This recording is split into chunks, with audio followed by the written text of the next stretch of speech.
What's up? This is MTStreets, and this is my rap fame interview. Man, I really started as a producer for my brother, and I was a rap producer. That's all I was. When he passed away, I tried to be a rapper, and it didn't really work. I didn't have the swag, I didn't have the style. So a couple years into just working with other artists, I started to sing, and it wasn't that great. I dropped like a couple projects, and I was really trying to find my voice. But then one day, I created the song Highway to Hell, and I loved how I sang it. It had this more raspy tone to it. It was different. So I didn't always have this style. Now I do. I needed help, but there wasn't anyone to tell. I was by myself, driving on this highway to hell. So my brother, he went by the rap name of Beanie. He started rapping, that's why I started producing. He got picked up by some cool people, Sister from 808 Mafia, Gucci Mane's label. It was a really cool experience. We kind of dove into the industry super quick, and he created NBF, which is the company, the label, the brand that I now carry on. It stands for Nothing But Family. He passed away at 19 years old, and ever since then I said I'm gonna carry out his legacy.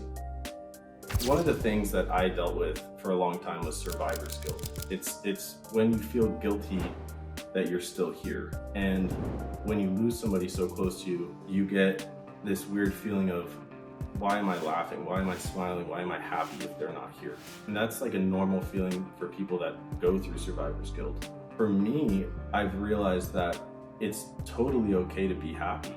Things happen and you can't control them. And so when I'm writing songs and I'm giving the message that it's okay to not be okay, it's just because it is. I hid all my demons in the dark. They kept me going deep in a hole I started. I wish I would have seen them in my heart. Now I'm staring at the beach, feeling broken hearted. My favorite big person to work with, Dua Lipa. The way that opportunity happened was surreal. I got invited to this producing camp out in Denver, Colorado, and it was put on by Sony. And I was making a pop beat that was really, really sick.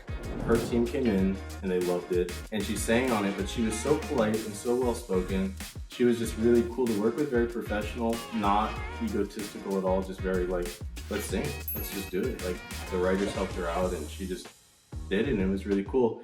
Funny story about that, the beat that I used for Highway to Hell was the beat that she originally had. And she never dropped the song. About a year after I made the beat, I reached back out to their management and said, are you guys dropping the song? Like, when's the song coming out? I thought I was gonna make $1 million. And they said, no, they're not dropping the song. I said, well then can I drop the song? And they said, yeah. So I rewrote it and made Highway to Hell, which then became my biggest hit. That I haven't yet made a song with? Oh, that's crazy, because I made a song with so many dope people, right? I've got so far Dex, Mandy X, Stovey, London Solo, Justura, Philly. I've got so many people more that I'm not naming that I forgot about. But I think the one person I'd love to make a song with whose style does not match mine at all, but I love his style and I'm gonna do something with it, is probably Relevant. I didn't. I was a tennis player, a super serious tennis player, and I grew up with a guy who was always better than me. His name's Taylor Fitz. He's now 7 in the world. And we grew up playing tennis together since I was 10 years old, went to the same high school, played on the same tennis team.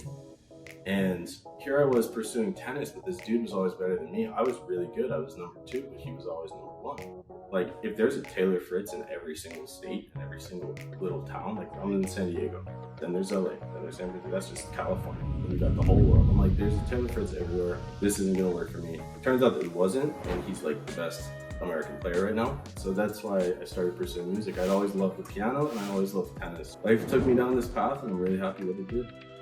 With the amount of TV shows and movies that I'm gonna be creating, my goal is to get an Emmy before I'm 30 years old.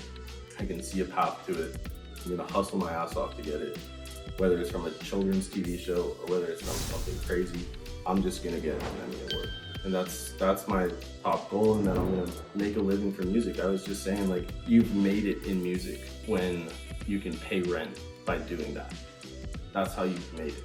Like, you don't need to be the most famous person ever, but if you can be in the studio every day and that's how you're living and you can live comfortably like that, man, you've made it. I would say consistency.